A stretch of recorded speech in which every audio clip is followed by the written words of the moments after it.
أنس ولا تقاوماي ولا تقلاسا يخونسي كنا تيتران تاي مخانو فلتي كم زقد ما يكبلو سنة هذا حوي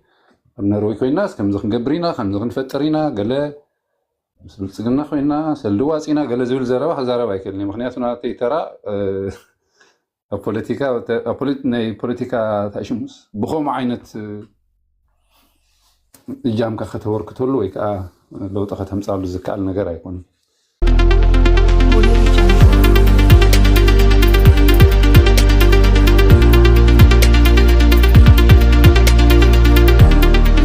أبتغري ذل حين زغلت كاين تبير تازلو مسؤوم خوينا هنا مس أبتغري ذل خوينا هنا ننا أب شعبي خنق على سوزغل كازولو زنقل تحطات زياتن كم يختم لسان تردينا هنا اوكي تردينا انا كم برجعنا حوالي ولا كازولو ناي نروي تمالب سببا غنزبنا ريزنا زتنا يچح بيلنا خفينا ان حزب تግራይ بخلت تغزي حزب يوروب اب حزب خمس بصحي አረጋግጽናዮ كل ነገር ቁጽሩ በቁጽሪ كندكم توهبن حدا سب كله مالتي اليوم تايم زنصلو من احواتنا نحوحات يكملو خمزي نوي زي بعراي ولده امنو زفتنيو نحنا حزب ኤርትራ ፎቶው ትምበር ብርገን حمد صلات يكوننا صلات انت نخون ስለምንታይ ገንዘብ ነው ውጽ አጋመ እንዳተባህልና ኢና ኮን ውጽ ዘለና አጋመ ቦታውን ከማና حواتنا ኤርትራውያን አጋመ ይውልናሉ እጅኻ ግልብጥ ኢሎም ኦሮሞ ይውልናሉ نحنا من مخانا دقبات مخانا ግን عاودن رستن زلنا ኤርትራውያንና كل نفلطنا كل ررست حيزخ اخو خرعنا ندلي هجي نحنا فتوت حزب تግራይና ابتغ زبلكايو نحنا انصار حزبي تግራይ مسعب احمد كوينا نحرملو مخنيات يلن مس تدي اف كنسرحنا ندابلكوا تراي مسح واحد كسرح يقولن نبر مسو كنسرحنا مس حيل سلام كنسرحنا حيل سلام كوي حجي زقاله زولن تግራይ تدي اف عاون صيبو زلو مس حواحه تصقيو صباح نكو زبزح حيل كو نري لنا يخيد لنا ب كل عفار برات تسكمو بليتن بقدرن خيد له ايتري انده زلها يرايا كاين نتግራይ حيزوما زلويسي صاقن ገታቸውን ይው ጽቡቅ ገርካ እዚ አስውዕሉ አነ ስለዝወልኮ ዘይኮነሲ ጽቡቅ ገርካ አስውዕሉ እቲ ባጀት እንተዳ ንአብ አሕመድ كيعص زغبرو ليتشي مبرحت كيطفئ زغبرو نسوم يم انت انسوم زهلو نيرو حجي ابي احمد اطايبلن ليتشي قسمسم ابيلهم تزحلف غير وما حلوه كون ايدوليني ግን ولا حدا ازي ايطفوني نسو ولا ايكونا حجسي ازيوم كلت سبزيوم نتግራይ መድሕን يوم ገታቸውን ጻድቃንን ንፍተው ንጽላዩ هو عاسي نتوم مسؤوم زلو سراويت كمان سي باجت كشوفونو ايكولون يوم يلا دياسبورا خمتنا يقدم ايكونن تماغيلو لبو احزينو وانا كل التحوات من مقاقل لبو تماغيلو له كنتنا يقدم ገንዘብ አዋጽ ይሰድድን ንህዝቡ እንተ ዘይኮይኑ ከምዚ ሕጂና ሕንጻ ዝተረኸበ ሕጂ ተሰሚዒት ህዝብና ብግቡእ ነጽናዓዮ نحنا برجعنا حمدو عقمي يبلو من يوم زبلنا تخوينا محاسوتي بعراي ولده أمون زفتن يوم أخول انترفنا لنا كل عقمي سمويان كإلا تأمرون زلنا إينا هجي قلنا كلتنا سلامسي بحسابنا نفترة كما أغيلك كم زي حجي حوحاتني هقدفن نزو كله منسي دم مسدميو قدامنت كغبو زغبا حجته مليسوم صندخ بلو خلوسي وا بقى صرفيكو غفحكو هذا حزب زي سغفي شو عت دقا اسوي كلاس ناتاليت اب تግራይ ኮንካ ሻዕቢያ ምቅላስ ካልዲ اسمه جوري لهم كم جنة ليتليتي مسود لوس ترحب زلع كل وهاب له كله نسوم كم لك تنسوم غير ما زلوا محلقات سي ترغرك ነው بلينا زي سي اب تግራይ كم كلاس كالدي حجم سواحكم كاس شعب كلاس كالدي ياتاتو ሕወሓት ሲብለካ ኣለኹ ሕወሓት ልክዕ ከመግደፍ እየ እኮ ዝብለካ ዘሎ ኸ ምስ ሕወሓት ተፀጊዐ ዝቃልሰሉ የብለይን ምስ ሓይሊ ሰላም ኮይነ እየ ዝቃልሶ ንሕወሓት ወላ ካብ ትግራይ ክወፅእ ኣለዎ ክእል ኣለዎ እቶም ምሁራት ኣካላት ክመፁ ኣለዎም ንትግራይ ክመርሑ በዓል መሓሪ ዮሃንስ በዓል ደጀን እዮም ስልጣን ክሕዝዎ ዝግባእ ምስ በዓል ፃድቃን ተሓባቢሮም ሕወሓት ደኣሞኒ እንታይ ካ ትፅበ ዘለካ ሕጂ ዋ حرام ሕወሓት ثانك يو يونايتد اسكلم صنع كزازما ايش حنت دقيقة بنوح تزاريك 5 دقيقة عندنا هنا حجسي هقدف قنقينو دقينو وديو اوشتو وانا حواتنا زصنعوه اوشتو قالو انتا يبلونا بعلنا هنا نفلت صباحنكو بوشتن بتقراي كوينا نهقدف قلوا سوقاكم قبرينا ازي يفلتوه እቶም ዝቃለሱና ኣብ ውሽጢ ዘሎ ኤርትራ እውን ውሕዳት እዮም ኩሎም ከይመስለኩም ሰራዊት ኩሉ ሓዚኑ በቃ ብሰንኪ በቲ ሲስተም ናይ ህግደፍ ተኣሲሩ እዩ ዘሎ ነዚኦም ከኣሲ ነቶም ኣረሚን ኣብ ውሽጢ ኤርትራ ዘለዉ ናይ ህግደፍ ከመይ ጌርና ኣብ መፃወዲያትና ክሳዶም ንሓንቆም ባዕልና ኢና ንፈልጥ ንስኹም ጥራይ ሓጉዝና ንሕወሓት ካሕነቕዎ ህዝቢ ትግራይ የጥፎ ኣሎ ንስዑድ ዓረብ ዝኸይ ዘሎ መንእሰይ ትሪእዎ እንድኹም ዘለኹም سقع أنت يسقون نصبه يغني لي. Thank you. حراي يا ناس قصلستي أرادك ما تسكع. يا اوكي سلام كم يوعدكم مجمرته. تحانينا. هذا حدا قد يخاك كم زي I don't know كم زخانة جوك قال له ينسمع كانوا. ولا تيسي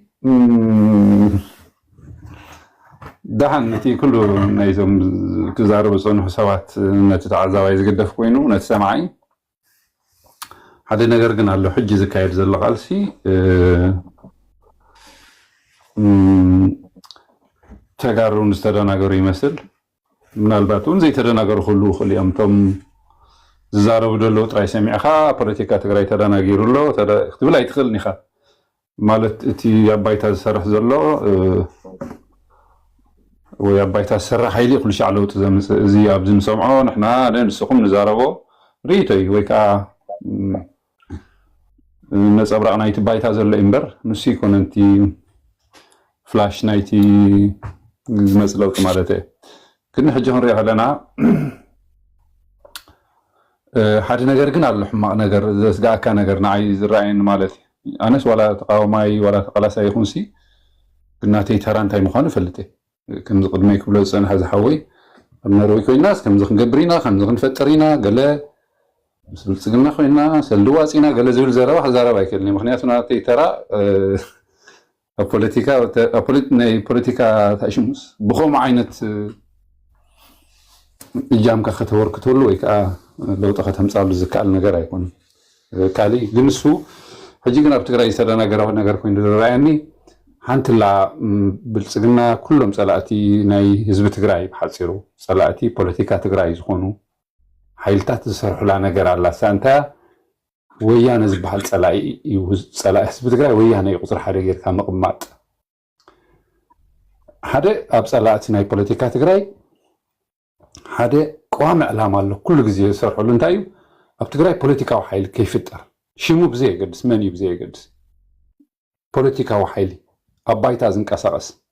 organized كجبر زخل وتادراو كنفي بوليتيكاو كنفي حزباو محدراو كنفي كقوم زخل بوليتيكاوي قمنا نكيهولي تقند زسرحلو تيوم حيلتات مخنياتو نحاده حزبي شمي حدا ودب اقداسي يكونن حدا حيال ودب كله ايتا اقداسي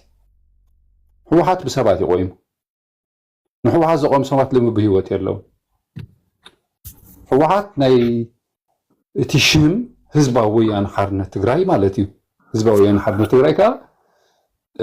ኣብ ተደጋጋሚ ግዜ ዝተላዕለ ቃልሲ ቡልቀ ሰባት ዝግለጽ ኣይኮነን ብሞንጆሪኖ በበይስውሓት ብደብረጽዮን ዝግለጽ ኣይኮነን ሓደ ዘይቋርጽ ጉዕዞ ቃልሲ ናይ ህዝቢ ትግራይ እዩ ካብ ሽሙ ጀሚርካ እቲ ወያናይ ዝበሃል ወይ ካ ንዓመጽ እምቢታ ምስማዕ نسخ سبر يوم صار حزب لو حج نسخ سبر كا ሕወሓት አክንዲ መሰጋገሪ ወይ ከዓ ሕወሓት ባዕላ እቲ መንእሰይ ትግራይ ሲ ንሕወሓት ክወርሶ ድዩ ዘለዎ ከጥፎ ክልቲኡ ክገብሮ ፅቡቅ እዩ ክወርሶ ፅቡቅ እዩ ከጥፎ እንተኮይኑ ግን ንህዝቢ ትግራይ ኦርጋናይዝድ ክገብር ዝኽእል ፖለቲካዊ ሓይሊ ክፈጥር ክኽእል ኣለዎ ንህዝቢ ትግራይ ኦርጋናይዝ ክገብር ዝኽእል ሓይሊ ብዘይብሉ ሕወሓት ቀታሊ ሕወሓት ሰራቂ ሕወሓት ቀጣፊ ኢልካ ተጥፎ እሞ ትግራይ ፖለቲካዊ ውድብ ዘይብሉ ፖለቲካዊ ሓይሊ ዘይብሉ ፖለቲካዊ ድምፂ ዘይብሉ ህዝቢ ጌርካ እታ ዳንኤል ክብረት ዝበላ ከትውስታም እንታይ ዝብላ ከቢላ ከሽንጉርት መክተፊያ ውጭ ሰብ ክፈልጣሴ ታፀይቅም ዚኣ እንዳተካሄድ እድል ሃበ ንሰከንድ ሕጂ እንታይ ብዘይካ ሕወሓት أودايو no United أنا سكن ده بني no دليت يبل حسابه أفتح حسابه أنا في زلاسي أو زي no يجان عقاي ده هم تأجم يقول لنا نملس ولا إذا تفكر يقول إنه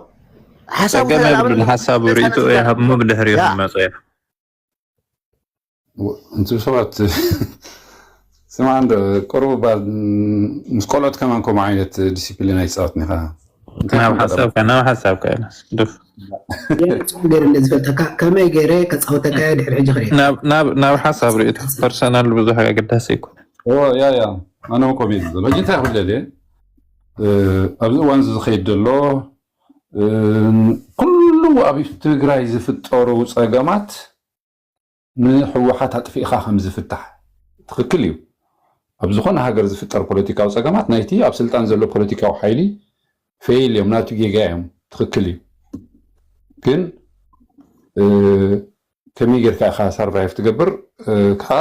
ናቱ ፖለቲካዊ ኣካይዳ ኣለዎም ኩለን ሃገራት ኣብ ትግራይ ዝካየድ ዘሎ ሕጂ ሓይሊ ግን በቃ ንወያነ እንዳሕራ ጥፊኻስ ኩሉ ርሁብ ከም ዝብል ኩሉ እቲ ዋላ እቲ ዝተኸፍለ ዋጋ ዝምለስ ገይሩ ዝስማዖ ሰብ ተፈጢሩ ኣሎ እዚ ከዓ ሓደገኛ እዩ ኣዝዩ ሓደገኛ እዩ ሓደገኛ ዝገብሮ ህዝቢ ትግራይ ፖለቲካዊ ውድብ ዘይብሉ ክተርፍ ዝገብር እዩ ኣብዚ እዋን እዚ ንሕወሓት ኣብ ባይታን ኣብ ኩሉ ኣወዳድቡን ንሕወሓት ክወዳደር ዝኽእል ወይ ከዓ ንሕወሓት ክበልዕ ዝኽእል ፖለቲካዊ ውድብ ተዝፍጠር ግድን ምክንያቱ ፖለቲካዊ ውድብ ብባህሪኡ ሰሪሕ ክጠፍእ እዩ ዘሎ ፖለቲካዊ ውድብ ማለት ጥይት ማለት እዩ ጥይት ነብሲ ቅትለት እቲ ላይ ዓወት ተኣሽሙ ተረጋግፅ ስለዚ ክነብር ንሓደ ፖለቲካዊ ውድብ ከም ጣዖት ከም ኣምላኽ ገለ ከተምልኮ ኣይኮንን ግን ሓደ ህዝቢ ፖለቲካዊ ቁመና ዘይብሉ ንክተርፍ ዝዓበየ ቃልሲ ተካይዶ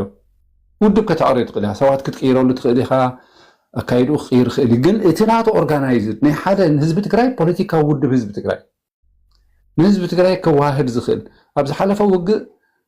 ህዝቢ ትግራይ ተዓዊቱ ቲዲኤፍ ጅግንነት ሰሪሑ ገለ ይብሉ ሰባት ያ ከከም ርእቶና ዝተፈላለዩ ርእቶ ክህልወና ክእል እዩ ግን ይመስለኩም ዶ ፖለቲካዊ ውድብ ተዘይህሉ ትግራይ ቲዲኤፍ ዝበሃል ሓይሊ ምተፈጥረ ዶ ነይሩ ትብሉ ተዓዊቱ ኣይተዓወተን ከሲሩ ኣይከሰረን እናትና ተኣሽሙለና ግን ሓደ ህዝቢ ከዋህዶ ዝኽእል ፖለቲካዊ ውድብ ዘይብሉ እንድሕር ተሪፉ ናይ ሓደ 100 ዓመት ንድሕሪት እዩ ዝምለስ ኣብዚ እዮም ሕጂ ዝሰርሐላ ዘለው ብልፅግና ብኣ ሰራሕ ኣለዎ ካልኦት ኣብኡ ሰራሕ ኣለዎ ካልእ እንታይ ይበሃል ምስ ክስተ ኮንካ ትሰርሕ ምስ ብልፅግና ምስ ገለመለ ኣብ ፖለቲካ ቀዋም ፀላእ ዝበሃል የለን እቲ ዘለኻይ ኩነታት ምስ መን ከምቲ ላፈን ባዕሉ እዩ ዘገድደካ እቲ ኩነታትካ እዩ ዘገድደካ ሓደ እዋን ፈረስካ እንድሕር ወዲቕካ ቆሲሉ ገዲፍካ ዝነበርካ ኣድጊ ክትፅዓን ባህርያዊ ትጉዕዞ ጠጠው ክብል ስለዘይብሉ ስለዚ ፖለቲካዊ ልፍንቲ ፖለቲካዊ ኣልያንስ ቀዋም ፀላኢ ኣቐሚጡ ምዚ ከውኒ ዝብል የለን ረብሓ ህዝቢ ጥራይካ ኩሉ ክትርኢ ተለካ ሰርቫይቭ ከመይ ህዝቢ ከመይ ይድሕን ጥራይካ ክትርኢ እቲ ህዝቢ እቲ ዝድሕነሉ ኣገባብ ንምግባርካ ምስ መን ትዛመድ ወላ ሓንቲ ፎርሙላ የብሉን ዘገድድ ማለት ሲ ከም ሰይጣን ከም ኣይመሃነታዊ እምነት ጌርካ ዘለዓለማዊ ክሳብ ናይ መንግስተ ሰማይ ህይወት ንረክብ ኢልካ ዝኽየድ ቃልሲ የለን ከምኡ ፖለቲካ ኣይሰርሕን ሓደ ህዝቢ ከመይ ገይሩ ሰርቫይቭ ገብር ይበቃ ትሕቶ ኣብ እዋን ምስ መን ነይሩ ኣብ እዋን ምስ መን ነይሩ حجي يبل نيرو زحونا نحنا مس تي دي اف كوينا بقولنا تي دي اف كوينا سرحنا عينا برجين حمدو قال يبل نيرو بايزو تي دي اف أبقال سنة هلو برجين حمدو نيرو دي نبرن تاريخ نقول فقن حجي بس بلصقنا خوينو نويا نخنق على سينا بلنا له بلصقنا ربح حزب تግራይ ከረጋግጽ ይዝብለና ዘሎ በሐጺሩ ምክንያቱ بس بلصقنا هنكاس نويا نخنق على سينا نحط بلا الله بقى مو حزب تግራይ ربح حزب تግራይ سي بلصقنا يزرጋግጽ ይኸትብል ዘለኻ ማለት ከምዛ ዓይነት ኮንፊዝ ዝኾነ ፖለቲካዊ አናላይዝ መቸስ ተራእይ ሰሜና ይፈልጥ ግን በሐፈሽው እቲ ያቀንዲ ህዝብ ትግራይ ፖለቲካዊ ስትራክቸር ዘይብሉ ንኽተርፍ ጥራይ ይስራሕ ዘሎ ሕጂ ኣብዛ እዋን እዚኣ ወያነ ሲዒሩ ህዝቢ ትግራይ ከዋህድ ዝኽእል ሓይሊ ተሃልዩ ወያነ ክእለ ኣለዎ ምክንያቱ ወያነ ጣዖት ናይ ትግራይ ኣይኮነን ወያነ ፖለቲካዊ ውድብ ህዝቢ ትግራይ ከዋህድ ዝግብኦ ፖለቲካዊ ውድብ ልዕሊ ወያነ ንህዝቢ ትግራይ ከዋህዶ ዝኽእል ፖለቲካዊ ውድብ ድሕሪ መዚኡ ክእለ ኣለዎ ናይ ግድን እቲ ዘሕዝን ግን በደቀስ ዘይብልካስ ገዛኻ ምፍራስ እዩ ዝኸይድ ዘሎ ሕጂ ብጣዕሚ ዘሕዝን ኣብዚ ኦኬ ድሓረይ ወያነ ከምዚ ወያነ ከምዚ ኣነ ኣብ ፖለቲካ ናይ ኢትዮጵያ ዋላ ፖለቲካ ናይ ቀርና ኣፍሪካ ከም ወያነ ንዝኣመነሉ ዕላማ ክሳብ ሞት ዝኸይድ ኣባል ርአ ይፈልጥኒ ወያነ ማለት በዓል ሲመስፍን እዮም ወያነነት ማለት ብምንታይ ዝግለጽ ወያነነት ማለት በገንዘብ ብረብሓ ብምቾት ገለ ክትገልጽዎ ዝፍትንሉ እባ ወያነነት ፐላስኡ ገዲፉ በረኻ ወፊሩ ዝኳሻሕ እቲ ወያነነት መን ክገልጾ እዩ በዓል ሲመስፍን እኮ ኣምባሳደራት ኮይኖም ወይ ከዓ ዲፕሎማት ኮይኖም ክነብሩሉ ዝኽእሉ ህይወት ገዲፎም እኳ እዮም ኣይ ትግራዊትኖ ዝሃበትና ሓደራ ኣሎ ክሳብ ሞት ክንከይድና ኢሎም ከይዶም ከምዚ ዝገብር ወያነ በከምዚ ኣይገለጽኒ ማለት ዲ أنا كجرم يزبل لنا هذا حاجة. Okay, thank you. أرادي. أدل استعرض نبرو. قدمي النيران. هاي نتورك أريد وين برد مكاي. دومني أنا سوون قدم. بس أنا كخدي صراحة عندنا ما نشتك زارو كخدي. بحال يعرف تشجرولي. أنا أشيله زله يعرف. يا برو تنك نشتك زارو. هاي تزاري كان أخاه تغير جزء من نجار. زارك في الكازيت. ريته ما هذا بغيه أو تشجرولي نقول عندنا سؤال هنا. تانك. تايدي anyway الدكتور مجمرة كمسكنا يدلي بزح زي كاتات اللي على فيسبوك ايفلتني فيسبوك خلتينا كاتات اللي نسول توسن كاتات اللي من مثلا ان دكتور كافزرا هو نهزب تግራይ تقود ري يفلتي بزح زي غير كاتات له تصحفون بتاع اميزنج ان دكتور قصل لك لك يدلي تلي تغاغي وانت تግራዋ يلي امن قلت له صحفه واتفر ግን مسلي ولا ኤርትራዊ ተኮነ ኤርትራውያን ያው ሓደ ዓሌት ዘለና እዩ ስም ዳዩ ሻዕብያን ህወሓትን ዝፈጠሩ ወንበር ኣነ ህዝፍቲ ስም ወላ ትግራይ ገለ ልባል ይኣምነሉ ትግራይ ማለት ቁሸት ዓድዋ ትግነስ ስም እያ ኣነ ህዚ ካብ ዓድዋ ወፃኢ እንድሕር ኮይነስ ናይ ህወሓት ስኻ ትግራይ ከን ከይገለ ክትብለና ይትኽእሊ ሓንቲ ቁሸት ዓድዋ ወፃኢ ኢኻን ሞ ኮሜ ኢኻ ትመስል ብምንታይ ኢኻ ትፅዋዕ ማለት ኣጋዘን ይበሃል أجازين زبالة نيوديو قينو هذي. والله نولد أبي يركب من تهاجر. در تايجنا عجامي جنا شرايجنا أقسمي جنا. زيهم هاجرات ديو. عيشنا إنه علم حدر على وجن حد هزيهم. من تايتبه على هاجر زي ركبيون أجازين. تحت قيد لا يكتمرني معي.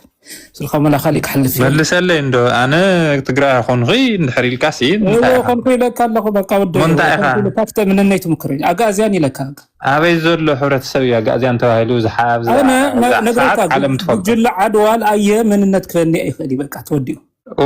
جل عداس من نتيها وكاس أجملن. ግን ንስኻ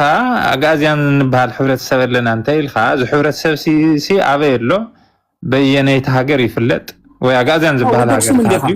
ወዲ ኣክሱም እንታይ ሓስኻ ግዲ ኣነ ወዲ ኣክሱም ይኹን ወዲ ካሊእ ሲ ናተይ ኣይኮነን ንስኻ ኢኻ ኣነ ትግራይ ድሕር ዘይትፈልጥ ኮይንካ ነጊረካ ኣለኹ ሪፈር ግበር መፅሓፍ ተለ ፈለየ እኮ እፅውዕ ዝነግረካ ኣለኹ ወይልከ ኣነ ኣጋዝያን ዝበሃል ሕብረተሰብ ሲ ኣብዛ ምድሪ ነዚ ሰዓት ማዕዶ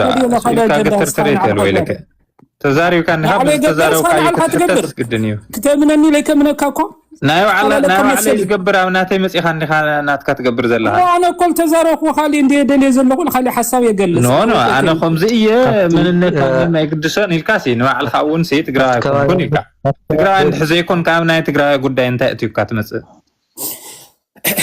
ترديني مشوا anyway نحلف مسو حلت فعل لي مثلا حسب قلت عندي تردهني أين حلفون تقرأ كوين يسوي كاتعزلوا حدش انت كفتري انت لها كم حساخت بلتهلي هاتقم يقولونيو لازم تقرأ يكون كنت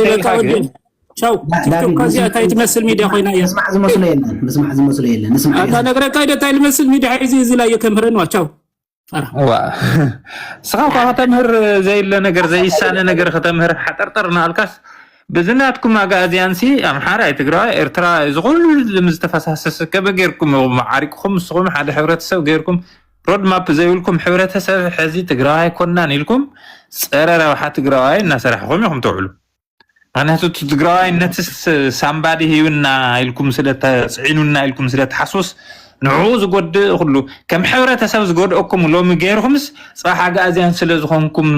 غازيان زبل شمس سلازحسكم ولف سادن كله صرق يلو زطفالكم يመስلكم كماريام كلعو تقرموا يهم بتاعي دافيد هاو خعاهم فصاتهم كلهم موص عندهم مستمرحكم ون قال يموت تحطاتو كلهم بقى بس يدبلكم بقى بوط يلا تقرا سما اديس ابابا يدز بوط صحصحين وفرح كده يقول هم تخون لهم اغازيان ندحر يسرح يلكم ابسبيهم تسرص ومبرنا حدنكم ما يكون تايهم ابيل لهم حزي منتاي انصار حزسي انصار ارتراوي انصار امحاري انصار تقراوي سريخا كاو اغازيان يوز حرت سبزو نكو انا لو من تطفي غايه معزيات اكو صرلون زخونه ديسكور على حدد امحاري اتيخا صره تقراوي على حدد تقرا صره امحاري صره ارتراوي ndaوقعها وعيلكا خما غيركا اكو حرت سب ودي خايكو بتينكا حدد حد علامه غورو غير خاص ودي خايس دحريوس ناب هلونا ختمصو ማለት እዩ ሲምፕሊ صبوق غير كفلت كايم الله بوق ኢሎጂካል ዝኾነ እንትን ወጽል አራዲ ወደ ومو على حزب ማለት ተናር እስቲ ድሒረ ያቴ ጋጣም ካፍቲ ሰማዕኹ ተበግሰ ተዋና ናብ ኤርትራን ዘሎ ፖለቲካዊ ድርጅታት ምስቲ ሕዚ ገጥምና ዘሎ ህዝባዊ ፀገም زعواس مسارات غيرهم يخم ديسكاس هنا كم زر سمع هو إيه تبغي سأقرب أقرب زخل هذه ممكن تسأجمنا هيزور تعرف ما هيزور تقرأي مسارات نحبدن بجينا رأينا يغينا كافتنا مجمرة من ليك تفسر سيرة أيو نبز كل زم كرازاتنا ني من ليك تفسر سيرة ما راح تناول عدل رخيبهم أو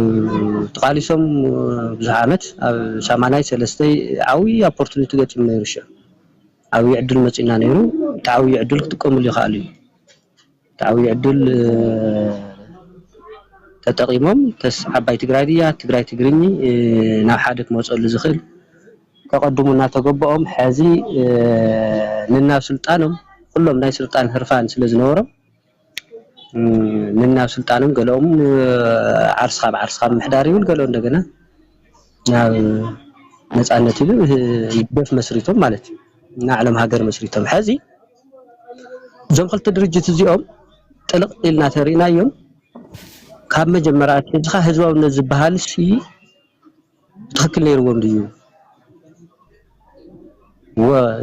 ለምሳሌ ካብ ማእከል ዓዲ ዝተላዓለ ፀላኢ ናይ ሓባር ፀላኢ ነይርናዮ ናይ ሓባር ፀላኢ ምሳውረድካ ብትክክል ህዝብ እንድሕትቃለስ ኮይንካ ናብ ሓደ ከምፅእ ዝኽእል ኣጀንዳ ኣሽዑት ሒዞም ንምንታይ እዮም ዘይፈጠሩ ሕዚ ፅምዶ ዝበሃል ኣምፅኢኻ ፅምዶ ባዕሉ ሲ ብትክክል እንድሕሪናዮ ኮይንና ስልጣኑ ምን ምድልዳል ይምበይ بحق إن هذا إيرتران هذا تجري مفتح كم تسيل خايخونا أبي نيرهم 5 عامات سي أبي يوم نيرهم 5 عامات زي صمود حزق صمدو مخناتهم حزي كل نجار بس خادم سلز مسأتي بناتهم بوليتيكا ودكت بناتهم سبيشاليت نايت تجري إنه قداي أبس خاد 5 فتحة صمدك فترة الخا سرح زول سرح እዚ ባዕሉ ኣብ ውሽጥና ብጣዕሚ ከፋፊልና እዩ ህዝቢ ኤርትራን ህዝቢ ትግራይን ትክክል እዩ ሕቶ ሓደ እዩ ኣሕዋት ህዝቢና ተመሳሳሊ ዓላማት ተመሳሳሊ ድሌት ክልልና ክእል መሪሕትና ግን ከምኡ ድዮም ይግደፍ ይኹን ህወሓት ከምኡ ድዮም ስለዚ ኣነ ኣጀንዶም ሳቶም ሕዝቡን መልክዑ ቀይሩም በይ ድሌቶም ናይ ዓለም ዓላማት ስልጣን ምንዋሕ ስልጣኖም ከመይ ገይሮም ከደላድሉ ከም ዝኽእሉ እዮም ናብ ሓደ መፅኦም ዘለዎ ሕዝቡ እንተኾነ ማለት እዩ ስለዚ እዚ እንድሕር ተረዲእና ብኸመይ መልክዕና ክንቃለሶም ብትክክል ፀላእናኸ ፈሊና ዲና ኣነ ቁፅሪ ሓደ ፀላእና ትውሽጥና ዘሎ ኣካል እዩ ትውሽጥና ዘሎ ኣካል ኣብ ኤርትራ ዘሎ ይኹን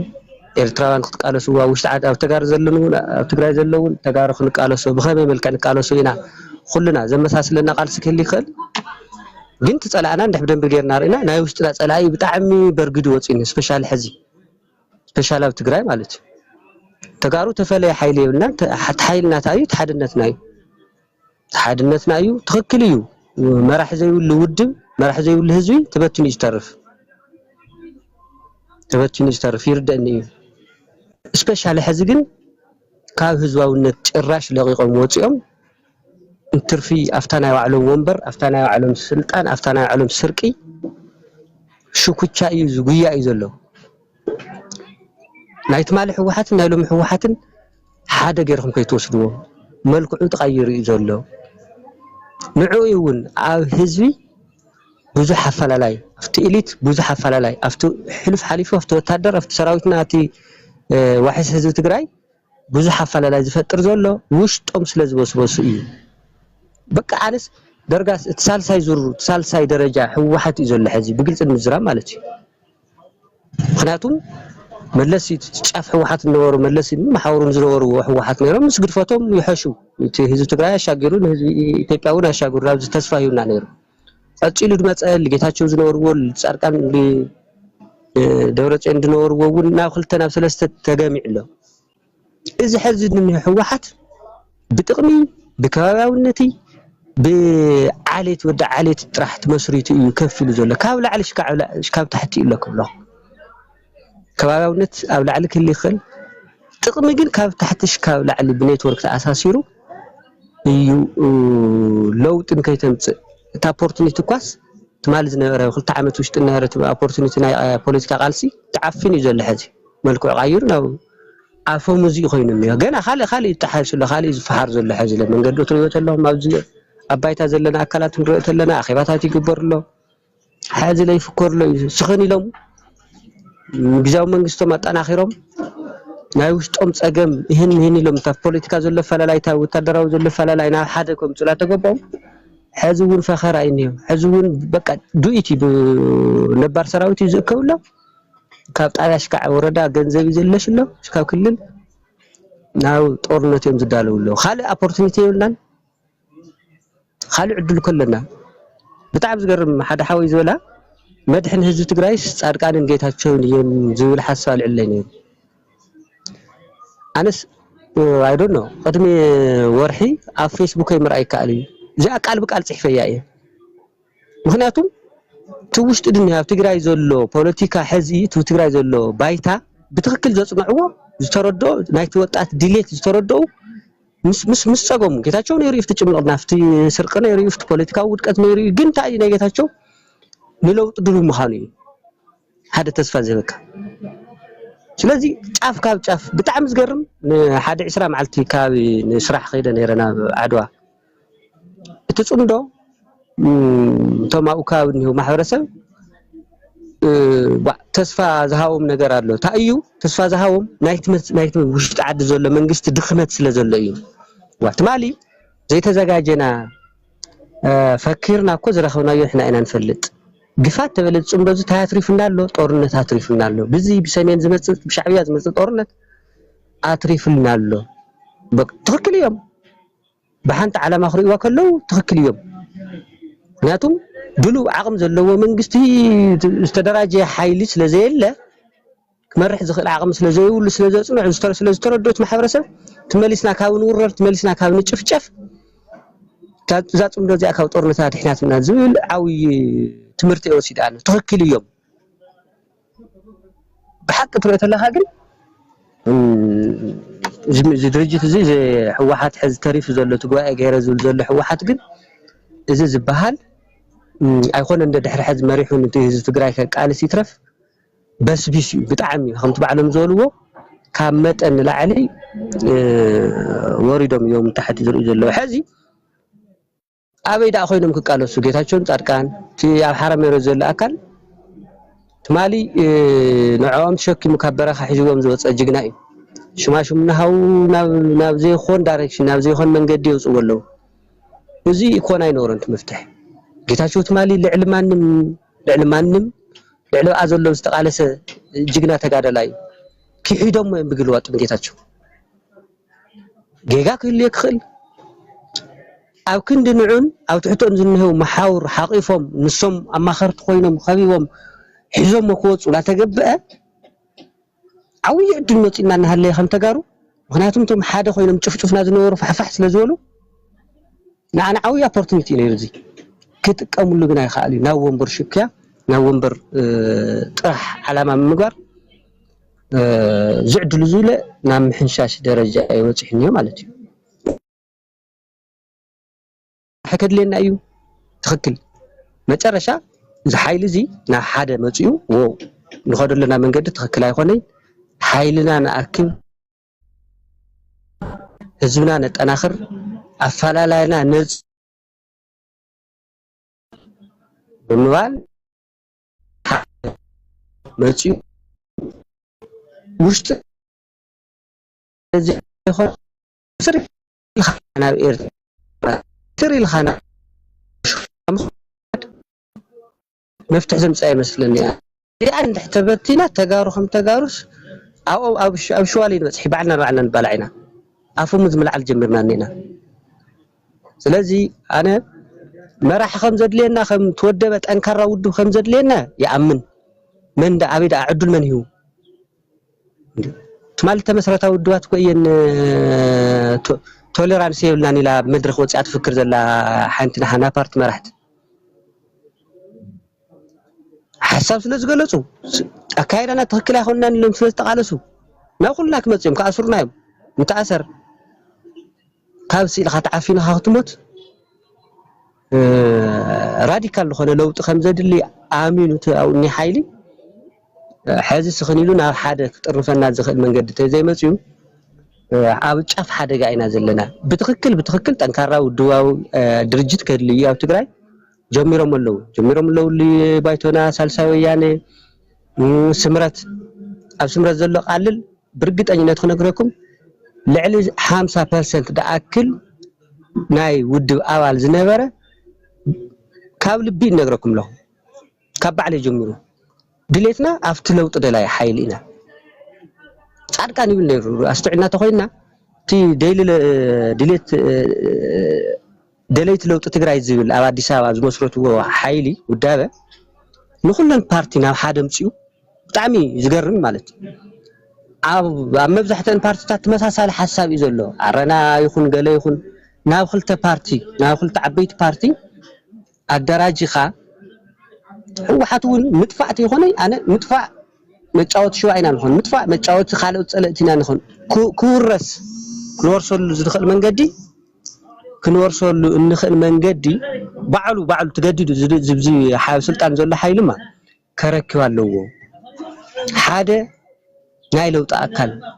ፖሊሲ ድዩ ሪፎርም ገይሩ ኣመሓይሹ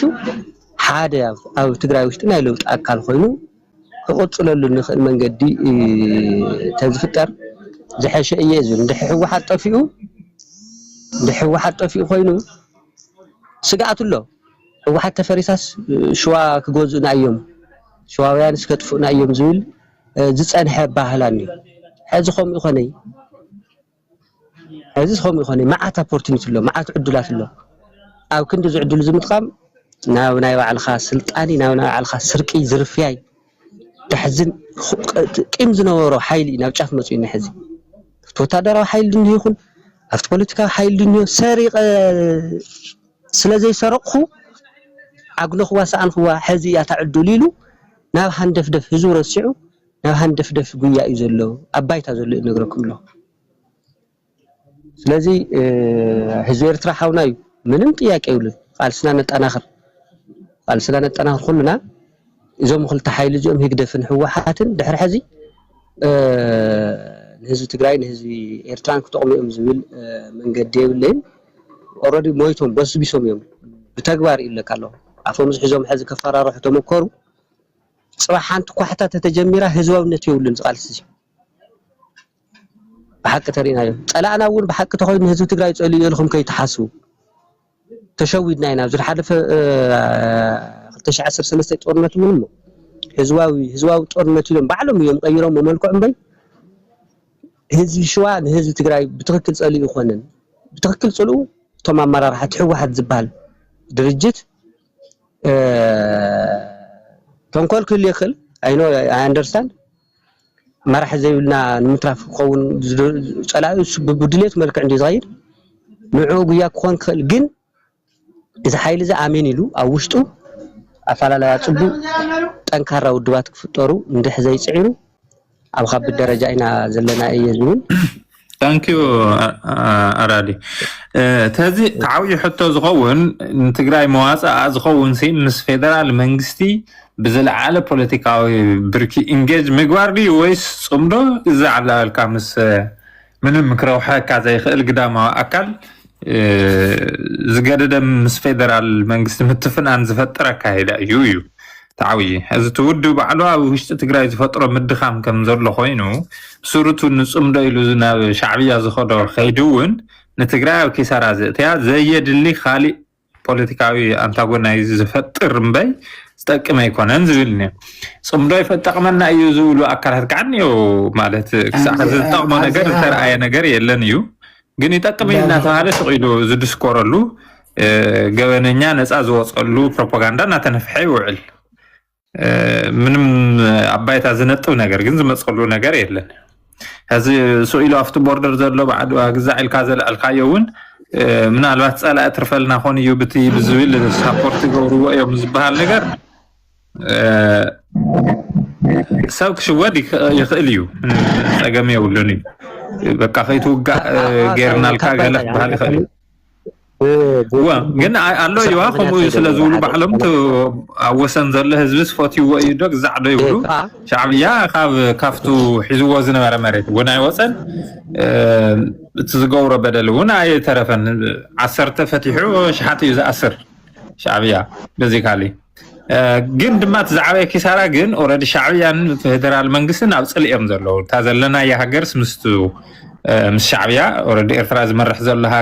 መንግስቲ ፅል እዮም ዘሎ ኣብ ፅል ምስ ዘሎ ሃገር ከይድኻ ምሕዝና ትፈጥረሉ መስርሕ እንታይ እዩ ክጠቅም እንታይ እዩ ከምፅእ ብምንታይ መንገዲ ኢኻ ቅቡል ክኸውን ተኻሊእ ሕብረተሰብ ፀርኡ ትኸይድ ከም ዘለካ ፈሊጡ ኣንፃርካ ዝገደደ ክለዓል እዩ ተወሳኺ ሓይሊ ኮይኑ ዝመፅእ እምበር ንዓኻ ዝጠቕመካ ነገርስ የብሉን ክሳዕ ዝጠቐመ ነገር እውን የብሉን ናዚ ከመይ ኢኹም ትሪእዎ ኣብዚኣ እሞ ዳቪድ እንትን አላችሁ በአማርኛ ነው የማወራው እንትን አለ ጽምዶ ሁሉ ጊዜ ይላለሁ ከትግራይ አንፃር ከሆነ ፐብሊክ መሆን አልነበረበትም ኢቭን እንደው ይጠቅመናል ካሉ ህወሓቶች እስቲ እናንተ ለኢትዮጵያ እንጂ ኬር የላችሁም ይላሉ መልሳቸው ለኛ ጽምዶ ለትግራይ ተብሎ ከሆነ ለምን ይፋ ይሆናል በኢንተርናሽናል እኮ አንድ ክልል ከሌላ እንትን ጋር በህግም አይቻለው ዲፕሎማቲክሊ ውድቅ ያደርገዋል ማለት ነው ለሌላም ኢሜጁ so they supposed to do like በውስጥ አድርገው እንኳን እንረዳዳለን ወይም ሰላም እንፈጥራለን ካሉ እንደዛ ይደረጋል ለኤርትራ ግን ጽምዶ ምን ሆነ መሰለ የኢትዮጵያ መንግስትና የኤርትራ መንግስት ሲፋጠጡ ያንተን እንትን ይያለው ነው የኤርትራ መንግስት ግን እንትን ሆኖታል ላቨሬጅ ሆኖታል ለኢትዮጵያን መንግስት ማፋጠጥ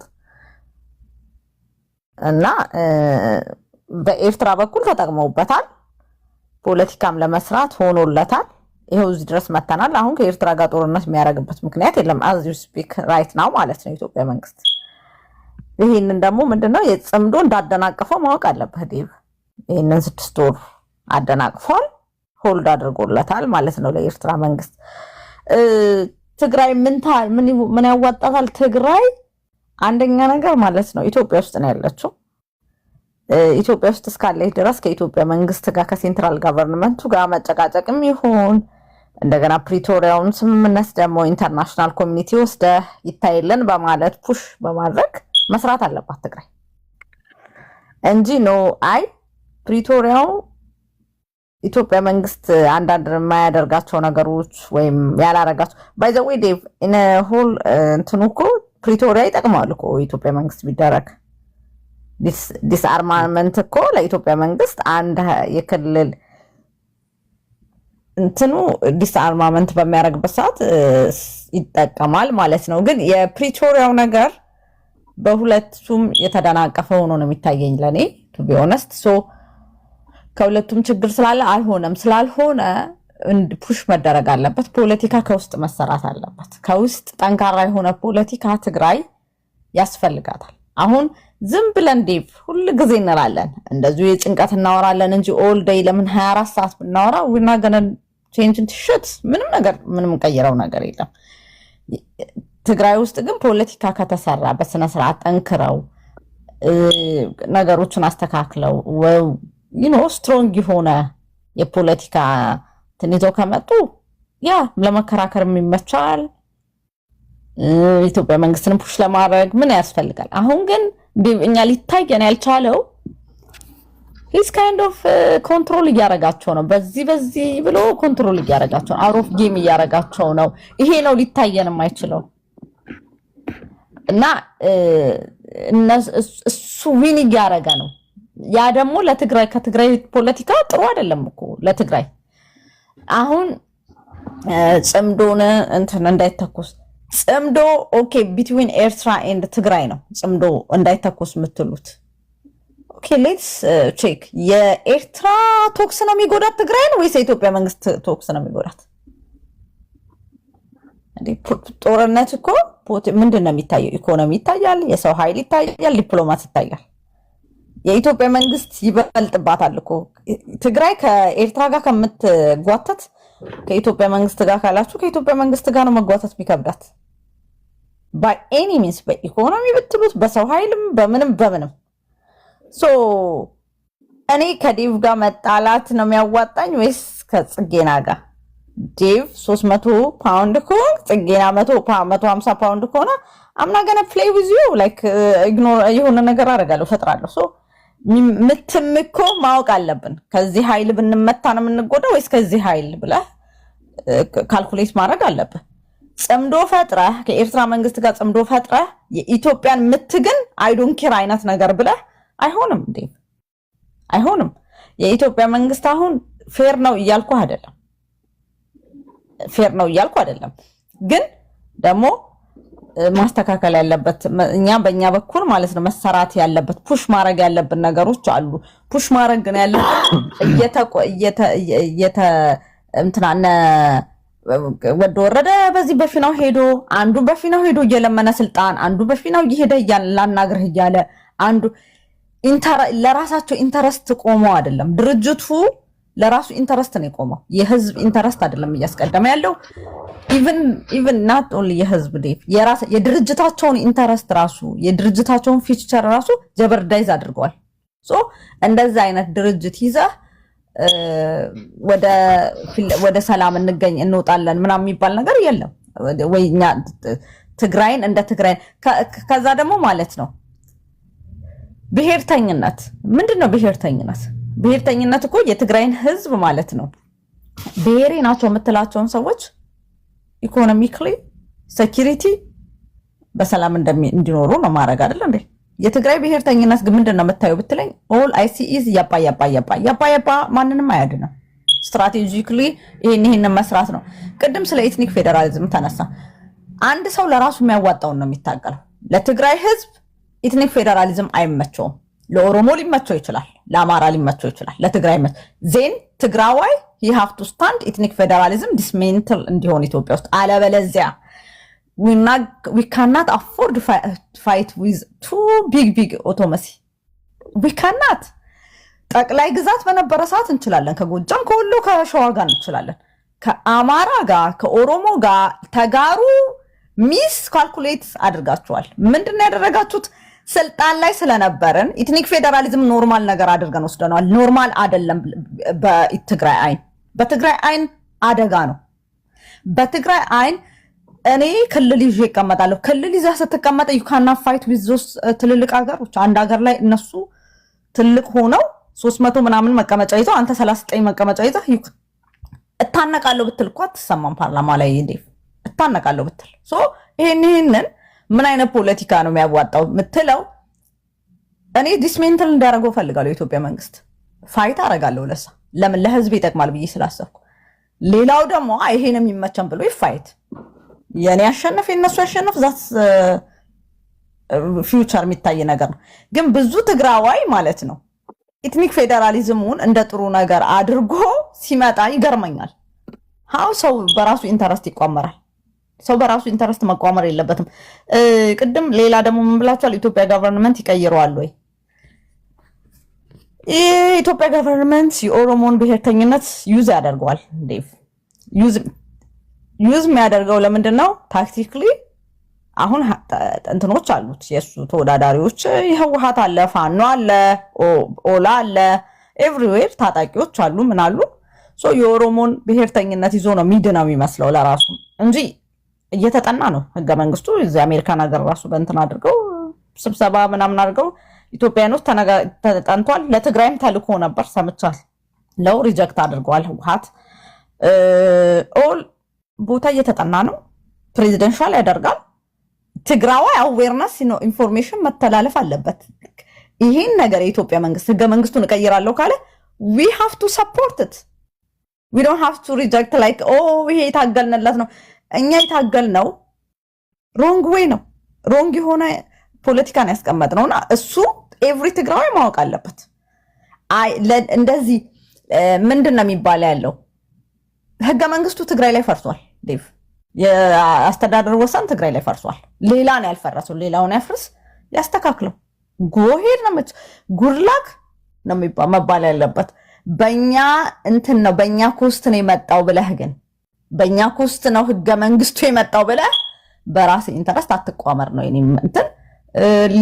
ከዚህ ሌላ ምንድነው የምለው የኢትዮጵያ መንግስት እንትን ዛሬ 16 ሚሊዮን ብር ያዋጣውን አዶናይ ለጊዜያዊ እንትን አደጋ እንትን የአደጋ ተጠሪ አደጋ የሚባላሉ አይደለ ለኢትዮጵያ እንትን ሰጥቷል። በዛ ሰጥቶ እኔ ነኝ መረዳው ብሏል። ዱ ዩ ሪሜምበር ዴቭ? እኔ ቤት ማለት ነው የመጀመሪያ ቀን የከፈትኩ ቀን ይሄ ነገር ከኢትዮጵያ መንግስት ጋር ነው መሰራት የሚቻለው ብዬ ነበር። ለምንድን ነው ዴቭ? አንድ ነገር ማወቅ አለበት። ኢስት አፍሪካ ላይ ዲሞክራሲ ሀገር አይደለም፣ አፍሪካ ላይ ነው ያለነው። ሌትስ ሴይ እኛ ኢህአዴግ በነበረበት አስተዳደር ማለት ነው የአማራ ልጅን የሆነ ነገር ቢኖር የአማራ ልጅን ቀጥታ አድርጎ ኢህአዴግ አይለቅም። አሁንም ማለት ነው ሴም ቲንግ ነው ሲስተሙ፣ ዘ ሴም ቲንግ ነው። ኢህአዴግ የነበረበት ሲስተም አሁን የነበረው ሲስተም አንድ አይነት ነው። እኛ የሆነ ነገር ስንጠይቅ ጋቨርንመንቱ ጋር መነጋገር አለብን፣ ፑሽ ማድረግ አለብን። እንደ ኮሚኒቲ ተጠናክረን ራሱን ከህወሓት ውጭ ራሱ ትግራዋይ ማፋጠጥ አለበት። የኢትዮጵያን ጋቨርንመንት ዋስ ጎሆኗን ምንድነው የምታደርግ ያለው? ይሄ ህዝባችን እንደዚህ ነው። ኢቨን ኤምባሲ ላይ እዚህ ዲኤምቪ ኤሪያ ያለ ሰው ተሰብስቦ ማናገር አለበት፣ ፑሽ ማድረግ አለበት፣ የሆነ ስራ መሰራት አለበት። ዝም ብለን ማለት ነው ህዝባችን አደጋ ውስጥ እየገባ እየተጎዳ እያየ ነው ማለት ነው። የፉክክር እነሱ እንደዚህ ያደረጉ እሱ እንደዚህ ያደረገ እያለን ህዝብ ያልቃል። ይሄን ነው የምልህ። የእነ አዶናይን ግን አውሩበት። 16 ሚሊዮኑ ለእነሱ ተሰጥቷል። ቴንኪዩ ለሰጠኸኝ እድል። እናመሰግናለን። አዋጅ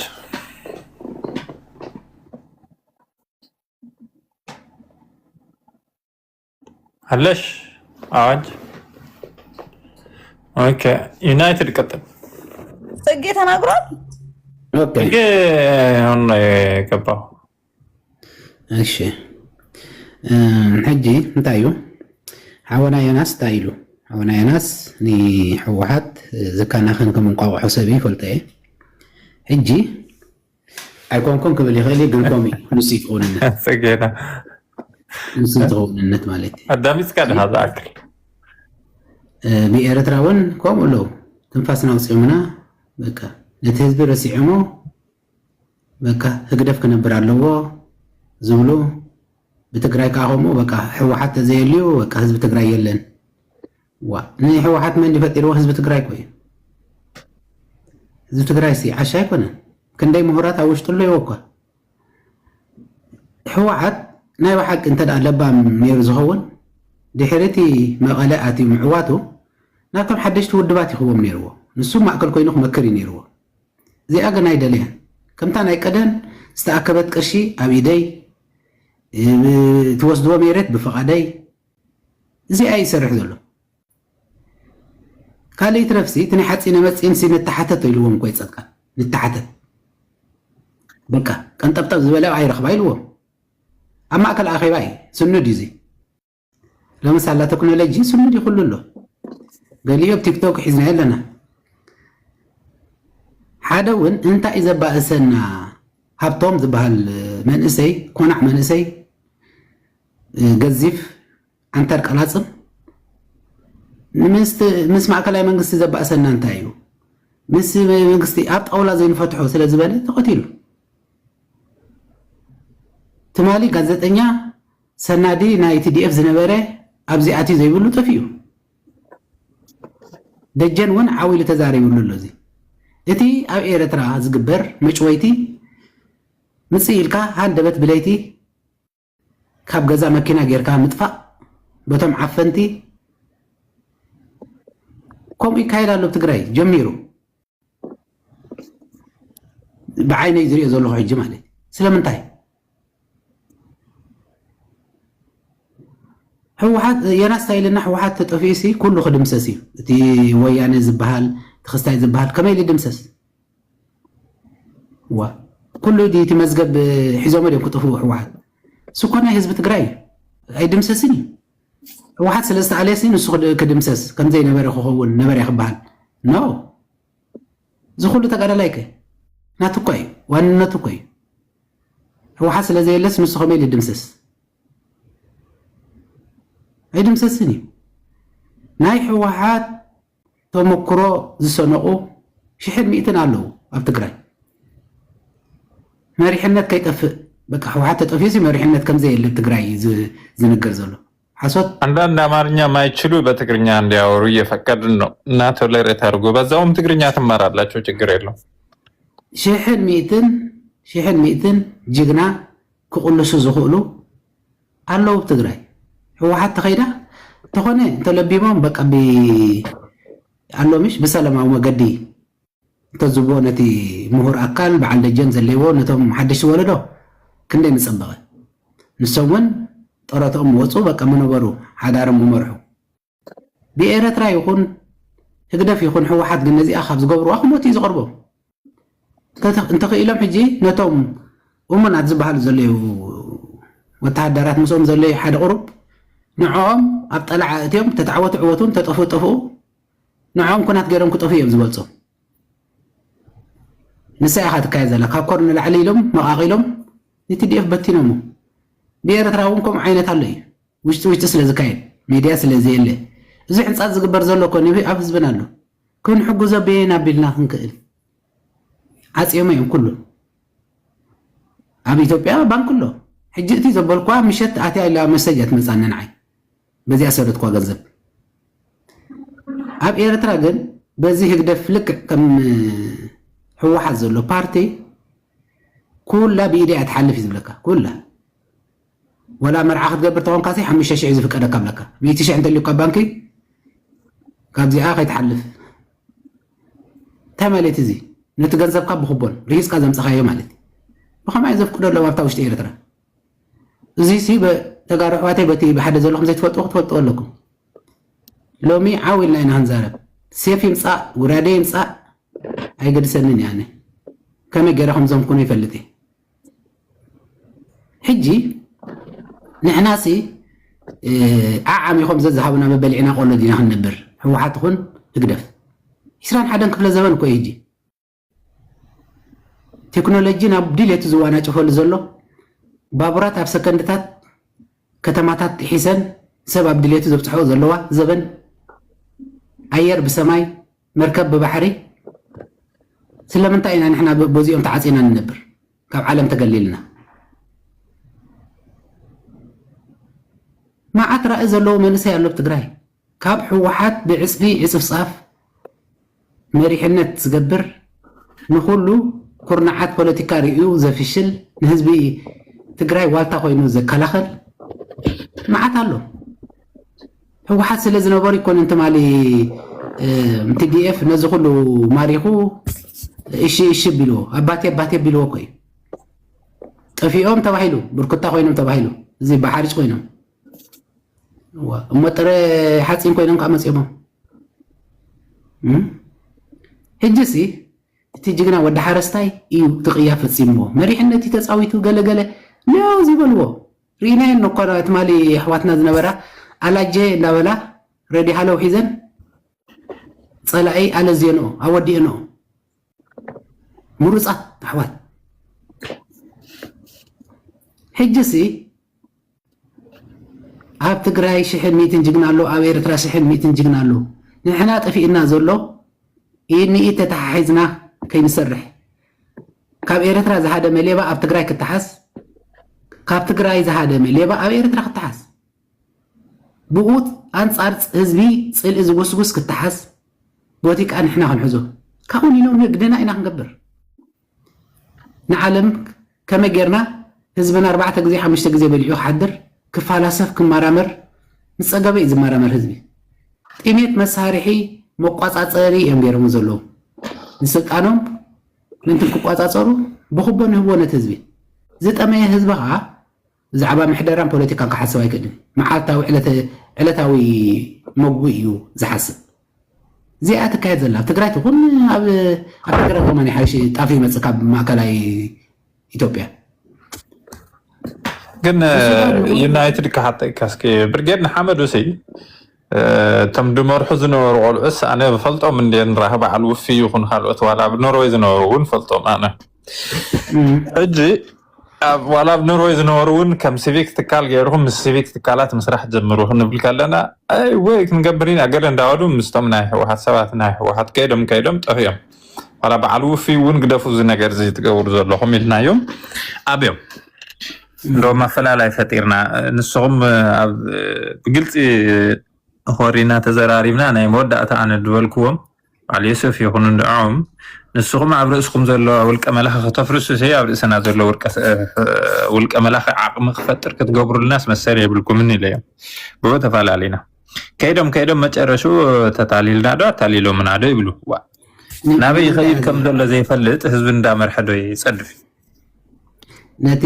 ሲቪላዊ ማለት እዚ ዘሎ ትግራዋይን ኤርትራዋይን ሲቪላዊ ማሕበራዊ ክፈጥር ዝሃልካኒ ሲቪል ማሕበር ፈጢሩ ትግራዋይ ለውጥ ደሊ እየ ዝብል ናይ ኤርትራ ብርጌድ ንሓመዱ ኢሉ ዝተለዓለ ርክብ ንክፈጥር ኢኻ ትብል ዘለካ ወርክብ ፈጢሩ ቃልሱ ከጠናኽር እምበር ምስ ፖለቲካ ፓርቲ ትሰርሕዎ ጉጉ እዩ ሓደ ፖለቲካ ፓርቲ ናይ ተጋሩ ድሌት ኣይውክልን እዩ ካልኣይ ድማ ብፖለቲካዊ ፓርቲ ብርቂ ኣይኮንኩም እንትንቀሳቀሱ ዘለኹም ምንቅስቃስ ኢኹም ኣብዮም ከይዶም ንበዓል ውፊሲ ናብ ሰልፊ ዘምፅዎ ዝነበሩ ንሶም እዮም ንኣብነት መደረ ክገብር ብዘይቆፀሮ ከይዶም ግን ተሃዊሰ ነይረ ዝበልካሲ ኣብ ኣሸንዳ ነይሩ ሕጂ ትፀገም እንታይ ዲ መሲሉካ ልክዕ ከምታ ናይ ኤርትራ ሕወሓት እዩ ዝዝውሮ ቀንዲ ቤተሰብ ክሰዲዱ ነቲ ኣሸንዳ ይኹን ነቲ ካልእ ዝእከብ ይኹን በካ ዝእከባ ገንዘብ ጠራኒፉ ትውድብ እዩ ዝወስደን ከምኡ ይግበር እንዲሁ ግን እቶም ዝንቀሳቀሱ ዝነበርናትኩም ዋላ ኣብቲ ርክቦም ዘስጥሙ ዝነበሩ ናይ ሕወሓት ወከልቲ እዮም ዝበሃሉ ሰባት እምበር ቅኑዕ ቃልሲ ዘለዎም ወይ ናብ ህዝቢ ኣይንቕበሎምን ኢና ሕጂ ካልእ ውደባ እንዲመፅኡ ብርገና ሓመዶ እናተሓደሰ እናተረቃቐ ስለዝኾነ ኣይንቕበሎምን ኢና ናይ ሕወሓት ኣብ ጥቃና ክቆርቡ እንደልን ኢና ልክዕ ከምቶም ናይ ህግደፍ ኢና ንፍንፍኖ ሕጂ ደኣ ወይ ናብ ህግደፍ ስለዝኸደ እንድዩ ከምኡ ዝበሃል ዘሎ ትዋና ግን ካብ ቀደሙ ህግደፍታ እዩ ሕወሓት እዩ ለሊኻ እዩ ክቕለስ እምበር በቃ ንህግደፍ ንምውዳቕ ምስ ሕወሓት ንቃለስ ዝብል እዩ ነይርዎ አይደለያንኩም ሕጅታ መስልካ በዓል ዮሴፍ ዋላሲ ቀደማዊ ኢትዮጵያ እንሃለው ናይ ሕወሓት እንዳኸፈለት አንጻር ግደፍ ቃለሱ ትገብር ግን ክሳዕ መወዳእታ ክኸዱ ኣይትፈቅደሎም ዝኾነ መፈራርሒ ትጥቀመሎም ሕጂ ካብዚ እንድሕር ዘይተማሂሮም ድጋሚ ምስ ሕወሓት ኮይንካ እዩ ዝብል ዮሴፍ ንገንዘቡ እንድዩ ዝሰርሕ ነይሩ ዮሴፍ ኣፍሊጡስ ንገንዘቡ እዩ ዝሰርሕ ነይሩ ይፈልጥ ከም ካልኦት ግን ሕጂ ፈሽሊ እዚ ቦታ ይብሉ እንድሕር ሕጂ ርኢናዮ ኢና ፅቡቅ ከተረዲካ ዘለካ ብግቡእ ፈልጥካ ኣለካ ሕጂ ንሕና እዚ ቦታ ይብሉን በዓል ዮሴፍ ዝገብሮ ነበሩ ድሕሪ ሕጂ ቦታ ይብሉን ንሕና ህዝቢ ምስ ህዝቢ እምበሪ ምስ ካልእ ንራኸበሉ መገዲ የለን ንሕና ህዝቢ እዩ ቀዳምነትናን ሓደን ህዝቢ እዩ ሕጂ ንውድባት ነገልግለሉ ዩኒቲ ኤርትራዊ ነህ ኤርትራዊ ዲኻ ኤርትራዊ ነኝ ብሎ ነው የጀመረው ሕጂ ሲ ንሕና ኣብዚ ኣብ ኣሸንዳ ምሳና ተጋሩ ኣሕዋትና ኣሎ ይሕረኽትና ነው ዋልታ ህዝቦም ዝኾኑ ማለት እዩ ገንዘቦም ንህዝቢ ዝቡ እምበር ንውድብ ዘይህቡ ንሕና ከምዚኦም ኢና እንደለ ንሕና መላገፂ ውሕዳት ሰባት ኣይንኽውን እንድሕሪ ሕጂ ንሕና ሲ ዳሓር ይፈልጥዋ እዮም ንሕና ብርጌና ሓመዱን ቲዲኤፍን ወይ ሓይሊ ሰላም እንተተራኺብና ባይታ በረት ሒዝና እንታይ ከም ንገብር ፅቡቅ ገይሮም ፈልጡ እዮም እዚኣ ፅቡቅ ገይሮም ፈልጥዋ እዮም ህግደፍ ናብዚኣ ንኸይንበፅሕ ብዙሕ ዕንቅፋት እዩ ዝገብረልና ዘሎ ማለት እዩ ክኸልክለና ኣይክእልን እዩ ክቐርበና እውን ኣይክእልን እዩ ይፈልጥ እዩ ሕቁኡ ደሲቕናየ ኢና ኣብ ክልቲኡ ኣብዚ ሲ ኣብዚ ምዕራብ ዓለም ሕቁኡ ደሲቕናየ ኢና ስጋዕ ካብ ገዝኦም ዘይወፁ ገርና ክሳብ ካብ ገዝኦም ዘይወፁ ሲ ገርናዮም ኢና ይሰምዑ ኣለዎ ወላ ሕጂ ኮፍ ታሕቲ ይፈልጥዋ እዮም ሕጂ እውን ሓፍ ኮፍ እንተኢሎም ኮፍ ክነብሎም ምዃና በታ ደንጎላ ፈልጥ እዮም ሕጂ ፅቡቅ ኤኒዌይ ህዝብና እዩ ዘገድሰና ህዝብና ሚሚኮ በጣም አጧጥፈዋለች ሶሪ ይቅርታ ዩኒት ፍረን ኦቨርቴክ አደርጋለሁ እያለች ነው በአማርኛ ያስፈልገናል በአማርኛ እንዲያረጉ ስለሆነ ብላ እሷን የመሰሉ ሰዎች ሰብስባ ብልጽግናን እንመተዋለን እኛ እንችላለን ብልጽግና ሺ ሳውንድ ግን አመቼ አይ ዶንት ኖ ዋይ ዴቭ ሳውንድ አይ በመሐርኛ ገይሮም ሲ ናይ ትግራይ ቃልሲ ብሕወሓት ዳ ይኮነ ናብ ብልጽግና ኢሎም ድቃለሱ ኣለው ገዛና ገዛ ከፊቶም ብደንቢ ኢሎም መሰል ገይሮም ሲ ቃለሱ ኣለው ዝብል እዩ